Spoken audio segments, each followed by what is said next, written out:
Thank you for joining the Sovereign Nurse Podcast, where we share stories of the nurses who are bravely embodying their inherent gifts as a healer and a wayshower. Nurses who are courageously stepping out of the old system rooted in fear and into a practice in alignment with their core values and projecting a new system of divine well-being for themselves and the world. Well, here we are. We're starting this show. Is there any coincidence that we're doing this on our 1-year Sovereign Nurse Association anniversary? I think it's a sign. Yeah. We didn't even plan it this way. Right. And we've just realized that this morning as we were having a conversation. So how about that, people? Yeah. Synchronicity. Exactly. And synchronicity means what for you? It just shows, for me, it's a sign that I'm on the right path, on my highest path. I was thinking about it I was writing about it, like for the book that I'm writing. Mm-hmm. And what I was writing about, or what came through for me, it was like this experience of something profound, like the intersection between being in the material world, like being something, and then having the material world like reveal that in an instant. Yes. Like it's a physical expression of the divine intervention. I love that. Divine intervention. It's beautiful. Well, I think that's probably the common thread for our experience with each other. Yes. So maybe we should just start there. So, well, let me do my little introduction to the Sovereign Nurse Association at our podcast, and this is episode number 7.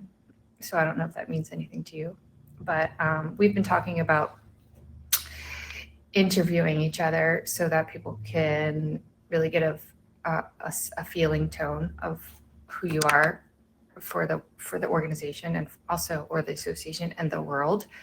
And so we're finally doing this, and it feels very divine for today. Yes. So let's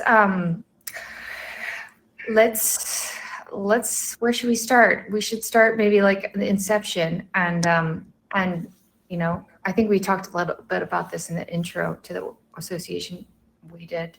That's also on our podcast, but maybe you could start there, or wherever you want, and just introduce yourself, however you want to introduce yourself to nurses and whoever's listening.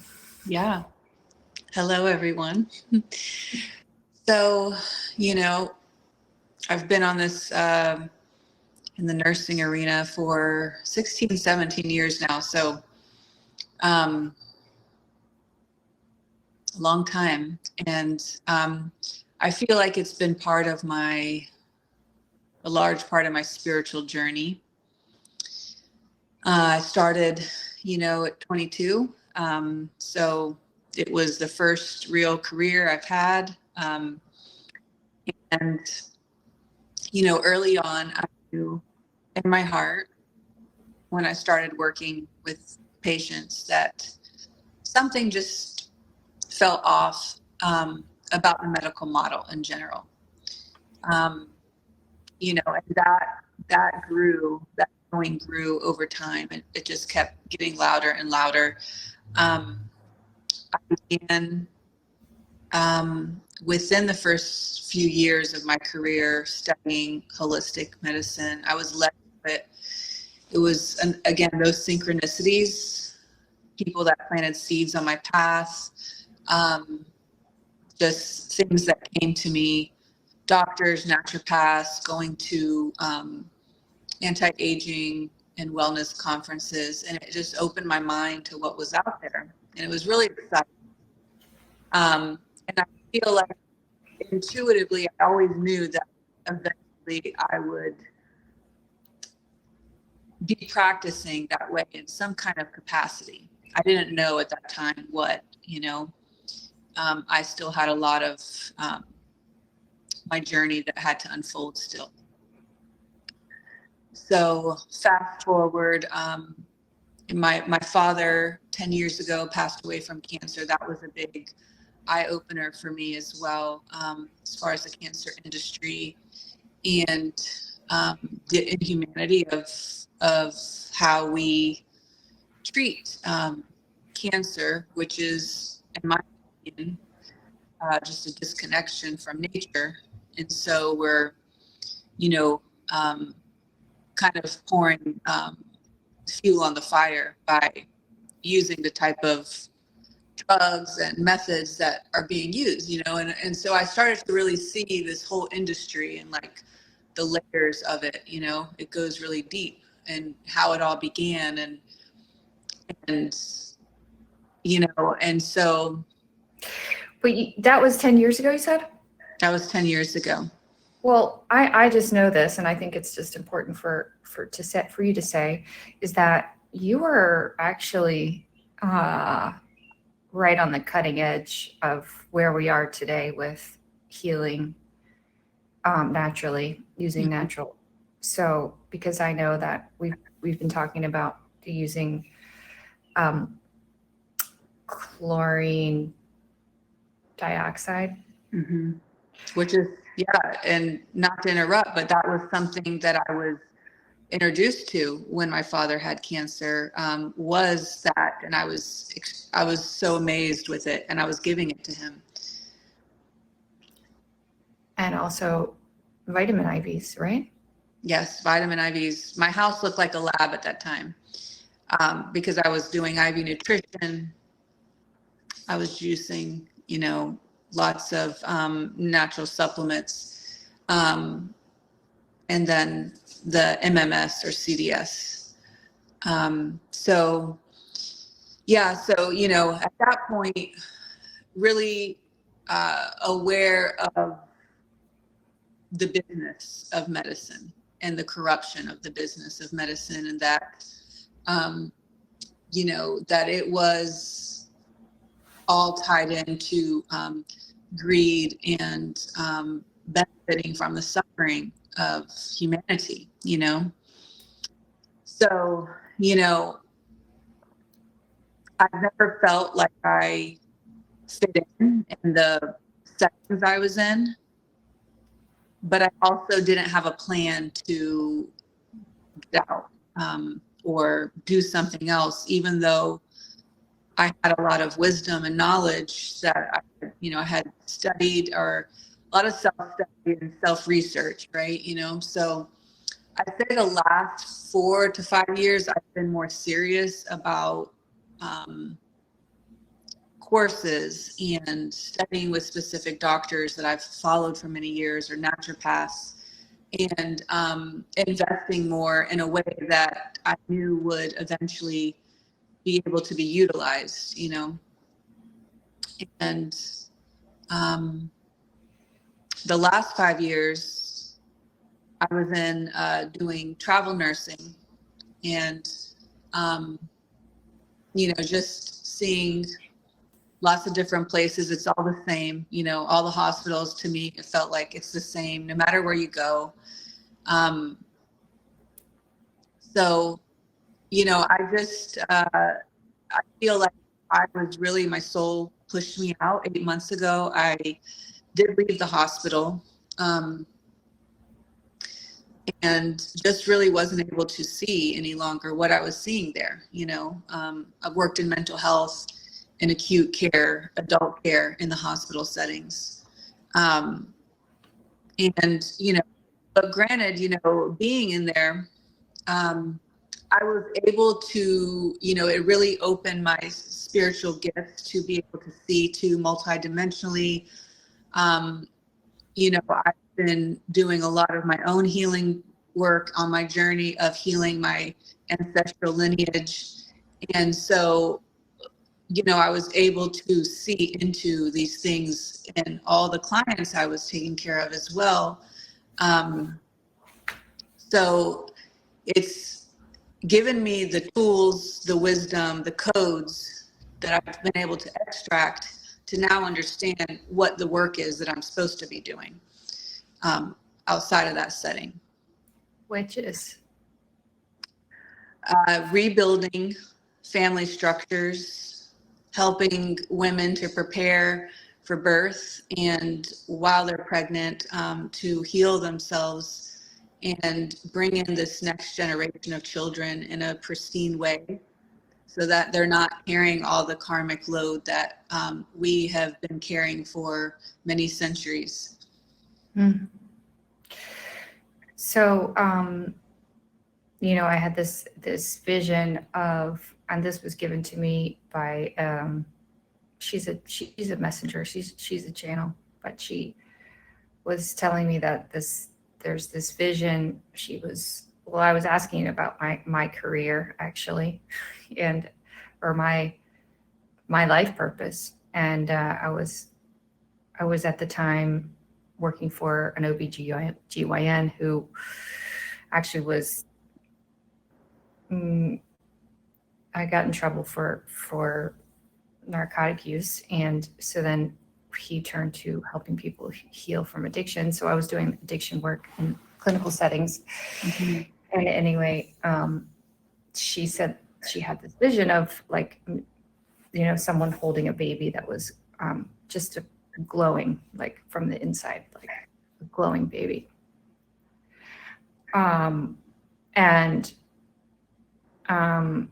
My interpretation of that for myself right now is like, well, this is what this organization is doing, is we're rebirthing the nurses, so that they're connected to what you're saying, your innate, your inherited gift to birth this new humanity through mothers and families.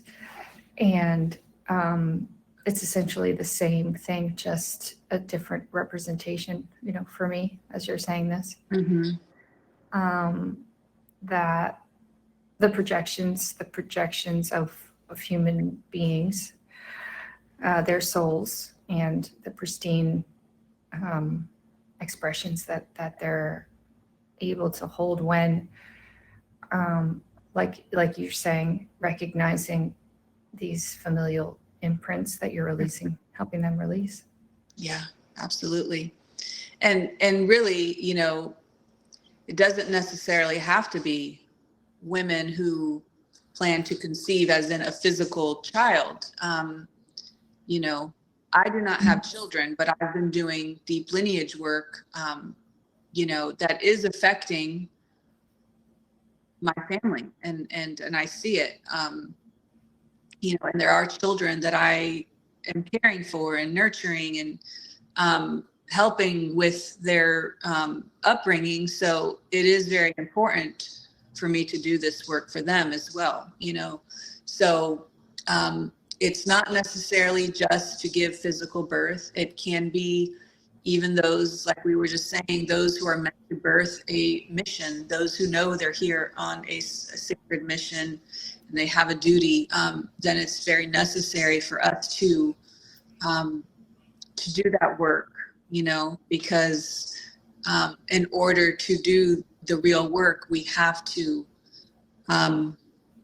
go into those dynamics and go into the lineage and alchemize all the pain, and that's where we'll find our gems. Totally. Yeah. Get polished. Yeah. So you have a couple things just for people to know, like tools that you use, and how do you know what tools to use, and how do you do that, just so people can hear it from you? Yeah. So breath work is the primary tool that I use. It's been an amazing tool for me. I love breath work because, well, first of all, my story with breath work is that I learned many modalities and tools, and um, have done a lot of studies, as I said, with holistic and alternative methods. But I always thought breath work was too basic. It didn't interest me to do breath work, I think in the spiritual community, some of the tools can look a little more fancy. But I was divinely guided to breath work, into my specific teacher, and her way of introducing it and teaching it was set apart from just, I know there's some wonderful breath work teachers out there, but she was for me. She was for me. She resonated with me. Her work is very God and Holy Spirit led. And so the form of breath work is a very feminine form. It's so it allows these layers to be shed, and to really purify the womb and the heart, and so the breath is the main tool that I don't know that I have to even call it a tool, because it's part of us and it bridges our human and divine nature. So we're able to connect to source directly without going to anyone. We can do it anytime, anywhere. And we can pull in light into our body, and we can purify our vessel from all these densities, and just lighten ourselves and truly see who we are. And so that's what the breath work has done for me. And that's what I'm finding it's doing for the clients as well. It's clearing emotional, physical, mental pain. It seals up our light body and strengthens that, so that it's healing tears and fractures in the light body from old wounds, so that we're not recreating cycles. So that's the main tool. And then other things are just intuitively used. I love flower essences as well. Flower essences are beautiful. They work on the emotional body. So they're specifically curated for each client based on what they need. And then other things I use, such as like herbal, tinctures, or womb steaming. My blend, the Cosmic Womb, is specifically for clearing out karmic or ancestral imprints off the womb, old partners, any kind of trauma from sexual experiences. That's what I use that for, which is all important in this work. So those are the main methods that I use. Somebody's here. I think, no, it's just the neighbors. One moment. Okay. Yeah.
Sorry She's about that. back. I had some groceries delivered. Oh, perfect time. Yes. Okay. Okay, so where were we? Okay, so I just finished sharing some of the tools that I use in my work. Cool. And how did you recognize that this was like this, you know, it's taken such a long time to discover, what it is exactly that I'm here to do. And I think people are also maybe who are listening also maybe considering, hey, this is really not for me. But what am I here for? So can you explain a little bit about the process of you finding and figuring that out? Like, hey, this is me. This is what I bring. Yeah. Well, I think it was knowing it worked for my own personal journey, and that I was like my sole contract was to do the ancestral work, to heal ancient wounds. And I feel like I went through a lot of like healing loops with some methods where maybe you feel like you have to kind of keep going back to someone, or you're kind of like searching for something outside of you, you know? And so with the breath work specifically, it was like returning home, and just knowing that you can accept all of you. It's like this acceptance of all the multidimensional parts of self. And that's why when I say like bridging the human and divine, like the divine, when you're connected with that divine essence, then it's just pure love, it's just pure love. And if there's something that needs to be healed or worked on, there's grace, and you can pull that light in and deal with it in a different way. But so for me, it just helped me getting out of the cycle of I need to heal, I need to do this, I need to do that, and just accepting and knowing that this is a journey that we're on. And so, and then I knew that I was supposed to do ancestral work because that's been the journey I've been taken on. So I could see where this was going to help others, and then people that I had worked with were saying, they were clearing the ancestry and their wombs as well. So I was seeing the correlations.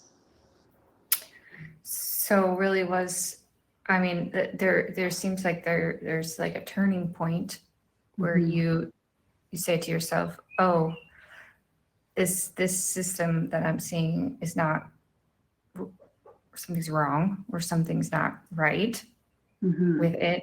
And then you put pieces together, or you just continue to, did you know at some point, like, this is not serving me? The system that I was in, like as far as the work system? No, like the medical model. Oh, the medical model, like working for the patient as far as Yeah. Yeah. I always knew that. It just, the more aligned you become, as I've been on this journey, the more it's hard, it becomes more unbearable to stay in that setting, I mean, my ego was kicking and screaming, leaving the hospital because, that's been my source of livelihood for a very long time. So, definitely an identity shift and death and all those things, going through all those things and emotions and having to deal with all that, but also knowing that it did serve its purpose, it served its purpose. And like I said, that it allows you to see, like even back when I worked in mental health, and I was working in acute mental health. So I was seeing the sickest of the patients in that, in that field. I knew that I was being led there to see what I was seeing, but then as my vision expanded later is when I was able to really understand the depths of what I was seeing in there, which is that, number one, mental health is completely misunderstood, and most of these people in there are very gifted, and many people with special gifts are labeled to have mental health disorders. And then number two, they were heavily medicated in just the most inhumane ways. Yeah, I think we were talking about this idea of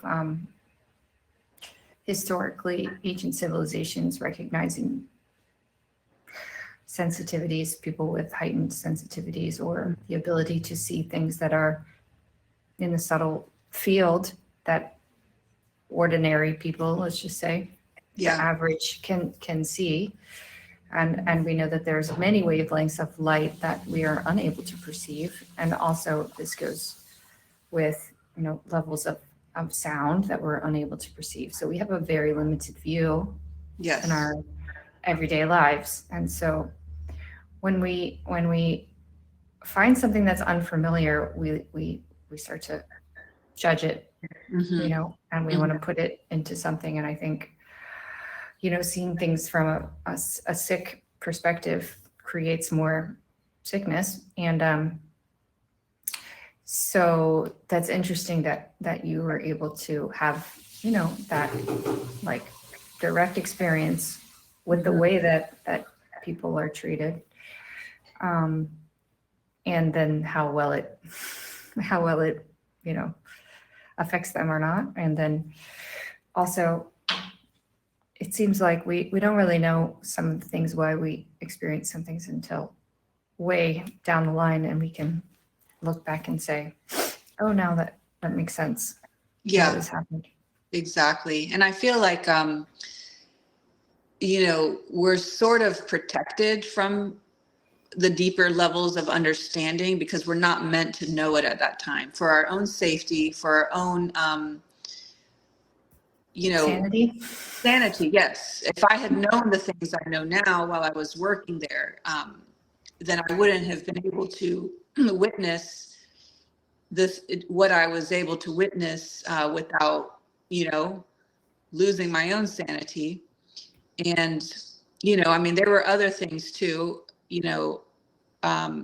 one patient that was a recurring patient would come in. She used to work for the government, and she was very afraid for her life and for her children's life. And she said that they had implanted her with a device. And this was how long ago? 4 or 5 years ago. And of course, her diagnosis was, psychosis, whatever else. Yes. But every time she came back, she was a frequent flyer. She was getting sicker and sicker, and said she couldn't tell anybody because they would hurt her kids. Oh. And now knowing what I know, that wasn't far-fetched.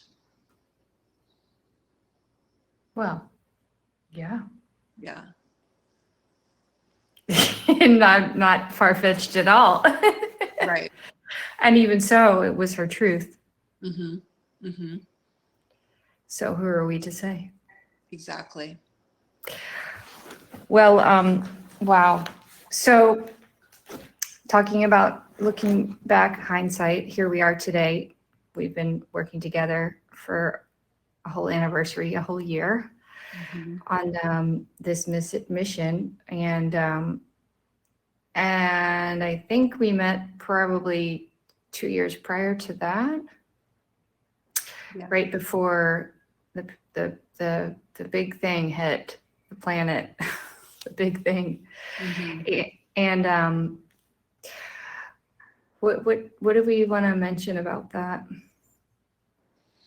About our anniversary. Was anything? I just Mm-hmm. us coming together. Yeah. You know, what I realize is, you know, when you're asking me, it's like, how do you know, like, that this is for you? Or how do you know that you just know? You just get to a point where you realize all the experiences, all that you've been going through has been, it's like this whisper that's been leading you.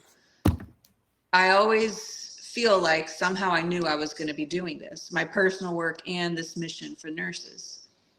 I know that my soul has been preparing me for this all along. So it's like when that comes through you, because that's how I feel like it was for me when we received the call to launch Sovereign Nurses Association. It was like something that dropped down and you couldn't deny it. It was just so penetrating. And so, yeah, it's like when you're here for a sacred mission, you know, you just know. You just know, and your soul will tell you when you're ready, that this is what it is. And so, well, I'm just thinking about before when I was before this dropped in, and the pain, I would say, Yeah. I was feeling around knowing that there was something, but not knowing exactly what. Yes. Yes.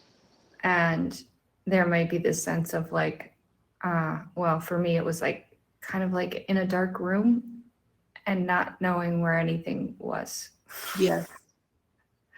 Yeah. But knowing that there was something that was like this pull, there was like this deep like angst of like, oh my gosh, I know it's here somewhere. I just don't know where and how and when. So I guess I just wanted to say that because there might be people that are feeling that same thing. Yes. There's this thing that's nudging at you or like gnawing at you, like poking you all the time. And it doesn't go away no matter what you do, no matter what you do. It doesn't go away. And, you know, I'm thinking about the few years leading up to it. I was being pulled into false timelines of suffering and pain. I knew that it was there too. I felt the gnawing. It's always been there for me. It just gets stronger over time. But simultaneously, I was being pulled into these false timelines. Explain what that means to you. For me, it means that you are operating from not your organic self. This like I was looping through the ancestral stuff. I was also dealing with occult forces that were pulling me into a relationship that was not for me, that was to hurt me, distract me, take me off my mission, because it was pulling my life force.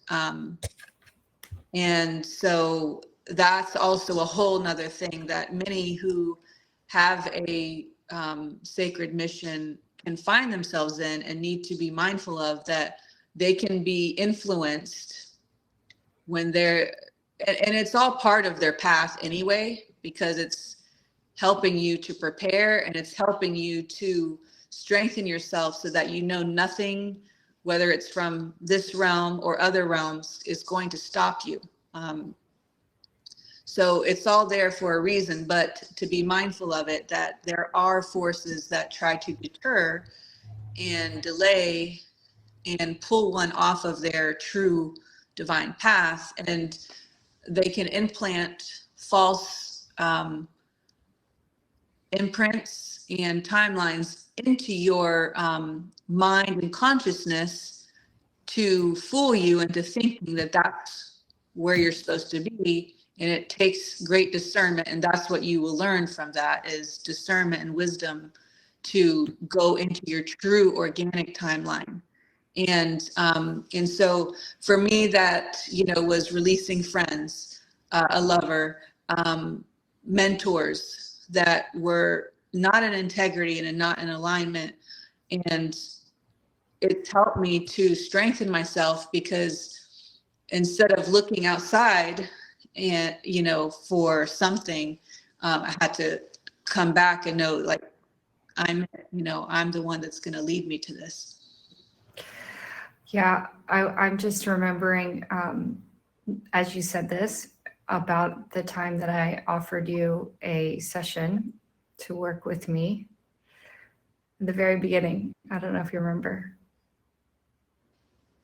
I remember because yeah, I was doing some nursing for research during the COVID outbreak. And all I remember is that I was feeling, had this sense, this sense that I was experiencing and feeling your like angel wings. You remember that? Yeah. I still have your pen with the wing on it, with the feather. Oh, okay, that's right. Yeah. And so I had forgotten all about it. So you just talked about this, but I mean, that was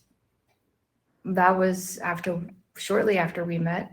And I'm saying this because the journey that you're talking about is like, I feel, I have a sense that there are many of angels floating around in the system right now, not recognizing themselves as that. Yes. But truly are, and sacrificing their own truths in order to preserve the lives of others. And there's nothing wrong. Like, we both have gone through this, and it's a process of discernment and knowing, is this true about me or is this untrue? Is this me or not me? Yeah. And then we get to, it's like a point of reference. It's a choice point. Like, we can choose to like move in that direction or another direction. Yeah. And that's one of the things that I love about when we also discovered that you were with your human design a reflector, and how much that made sense for me being in the presence of you and you reflecting back this version of me, which you're talking about, like this organic nature. But for me, it's like my highest potential, like who I am, who I am being around you is like a version of my highest potential. And of course, sometimes we get confronted with other things, but in the relationship, and I'll just say, like, I feel honored to have created this mission with you because it makes sense to me coming from a human design perspective, because you being the 1% on the planet who is designed specifically to amplify and reflect back where we are as a humanity on the planet. And so that's something that you bring, which is very unique to this association, so people can know and trust that who you are for them inside of this association is the amplification and the reflection of their highest potential, like you said, like their organic nature. And then also, like, we also count on, I think the association counts on us to continue to project that for ourselves. Absolutely. Yes. Thank you for all that. I want to go back to when you talked about the angels that are floating around. This is a very important topic. What's happening now as we are anchoring into that truth, because many of us have the angelic DNA, as I like to say. It's angelic DNA, and it's awakening. We're remembering who we are. And the more we remember, the more that DNA awakens. It's dormant and it starts to awaken. And so we are activating that in other nurses as well for that remembrance, because many nurses have this DNA as well. And I'd like to say, I'm very connected to the warrior archetype, like Joan of Arc archetype, because I feel like, most of my life I've allowed that angelic part of me to be siphoned, to be abused, and to be mistreated. And so it's very important for the angelics to also balance with a strong archetype to protect themselves. And so as they begin to awaken, they will begin to not allow that to be abused, and used, because that's truly, what a lot of these forces are trying to keep us asleep from, is awakening to that truth. Yeah, and I think it's like you said, it's a natural curing process. I like to call it, like with breath work. Mm-hmm. The ancient Indians who used pratyahara to pranayama to help awaken, the kundalini and strengthen the physical body, all that stuff. It was really about what you're saying, is getting really clear about who you are and who you are not. Mm-hmm. and also being confident to make choices in alignment with your truth, whether or not whatever's going on the outside is challenging you. Mm-hmm. to not. I think the situation that's happening inside the system right now is really giving us an opportunity to start choosing what's right and true for ourselves, and not to make anything wrong, because we can go down that road and talk about how things are and make everything wrong. It's very easy to do that. However, that is basically, for me, a form of siphoning off our own connection to the divine. Right. Because what we focus on expands. We know that, it's like, which of the wolves are we going to feed? And we have plenty of opportunities to feed the negative. Absolutely. And I went down that path for such a long time because, I still hadn't really come to realize what I was here to do exactly. It still was so dormant inside, but I was seeing what was happening. And so, I was constantly talking about it, or wanting other people to see it, but truly understood that my greatest gift is to bring my own gifts forward, because those things were the answer to the things I was seeing, the suffering I was seeing. I knew the antidote to. You just had to find it within you first. Yes. And that's the reason for the existence of this. It's almost so, it's so ironic and not ironic. It's synchronous. It is all the things, like, oh my gosh, when we first, created the inaugural event through this expo we went to 1 year ago. And we had that mission, and that's all we had. That's all we had was this mission. And the mission is the fulfillment, like I've said before, of who you're being right now. And the mission was like the seed, and we didn't have any materials. We had no materials. So I just want to recap on that day, because it was really special. It was the first time you and I met in person after being connected for a couple years. And I'd say a week to 7 to 10 days before this expo that was not in our consciousness at the time yet, we were given the divine download of the Sovereign Nurse Association. It dropped in like that. And shortly after that, you found out about this expo, this holistic expo in Las Vegas. And that was all synchronistic by you being in an Uber and talking to the Uber driver, and then just one thing after the other, right? Mm-hmm. So basically, within less than a week's time, I was booking a flight to go. We created our mission statement, our vision and mission statement, and we got vinyl banners made, beautiful banners. Plus, we had the divine intervention of a logo design created for us. Yes, we had our logo designed. It was incredible. No cards, no materials.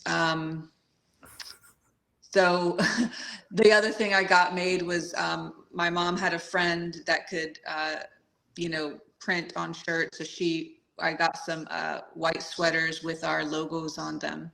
So that was the only thing we had, was the sweaters, ourselves, and the vinyl banners. We didn't even have stands for the banners. Last minute, I was running around to, Office Depot to try to find these stands for the banners, so, that hold them up next to your table. And I couldn't find anything that was going to fit in my suitcase. And it was going to be too heavy. So we just said, we'll figure it out when we get there. And, we get there, and we end up showing up at the same time at the airport, getting a ride there together to the hotel, to the conference room. We went right to the conference room. And they showed us where our table is. We were having all this anxiety about like not having the things, right? And I turned my back for a minute, and you laid these beautiful vinyl banners down on the table, and I turned around, and it was just like, whoa, we didn't even need any stands. They were meant to be laying on the table. That's the way they were showing so beautifully. And they fit perfectly. Fit perfectly, yes.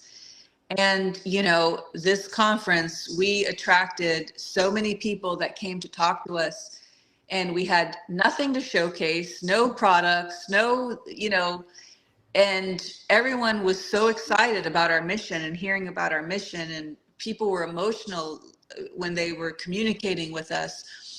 And we found the wonderful souls who helped us to build our private membership, and like all these people that just were wanting to honor and help us, were there, and it was just incredible. So well, it's just another example of divine intervention. Yes, because it was not planned, and everything was basically presented to us, and we said yes, and we showed up. And everything you're saying is just reminding me again that it is who we're being really that makes the difference, and it's not about the things or what we do, our products.